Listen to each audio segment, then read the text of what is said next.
character like Homelander at this point, are they at a point of no return where the character is who he is? I mean, that's some of the themes they're dealing with. So some of that question, I think, is kind of like the question is more important than the answer. But I would say the other part of it is it's almost in the mind of the viewer because you know, does Homelander think he's redeemable? Does Homelander think he's wrong? Does Homelander think other people need to be redeemed? Um, he if you follow the show and you understand his backstory, I personally have a little empathy for him. Essentially, he's essentially raised in a petri dish. I mean, he's essentially parentless. Um, what does it mean for a child to be raised with no moral direction and be given all this power?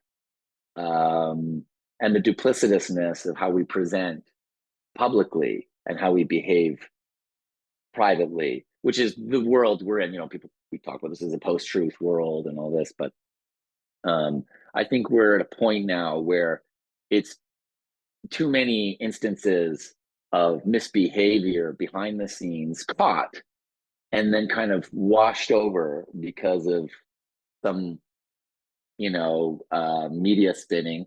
And I mean, I think nowadays it's like you can find out, oh, Matt Edison did this awful thing, and it comes out in 10:30 in the morning. But then I just talked to my representatives, and I say, yeah, can we just throw out 5 other stories that aren't true? And by noon, there's 6 stories swimming out there about me, and there's like most of them are not true. So it's like you don't even know. And then by the end of the day, it's dead. And tomorrow there's more news. So we don't care anymore what's true. We believe the story that matches our belief about that person, and that's what's true. We obviously think of Trump, and you think of other people who've been caught doing horrible things, like actually caught on tape and all this stuff. And you'd think it would be crazy that we live in a world where the leader of, at the time, the free world, could not just be a misogynist, but assault women, be caught for doing it, and in a campaign for the job, and still get the job. And then you Yeah. try turning to your daughter and say that that's okay, that person got the job, right? And we kind of sometimes even forget because there's just been so many things, and he's not the only one, and it's not a left or a right thing. It's about character and your actions. And more and more and more I feel like just watch how people, just pay attention to how people, what choices people make, and that will tell you about them versus what you hear about them or what they say about themselves or what their promotional content says. People are what they do. And it's not that people can't change a little, but people are what they are. Homelander is the sum of his actions.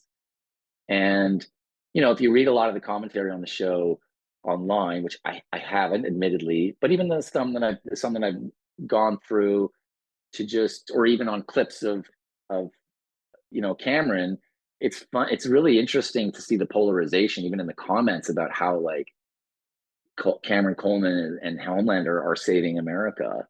And now some of it's a parody as well. Like a lot of people are Right. parodying in the comments, but there's also people I think who are like legitimately like, if only we had a Homelander who could just wipe out the people that are annoying, and then um, you know the world we're in. And other people are like, you know, some people think it's a real show. It's not a parody. It's very funny.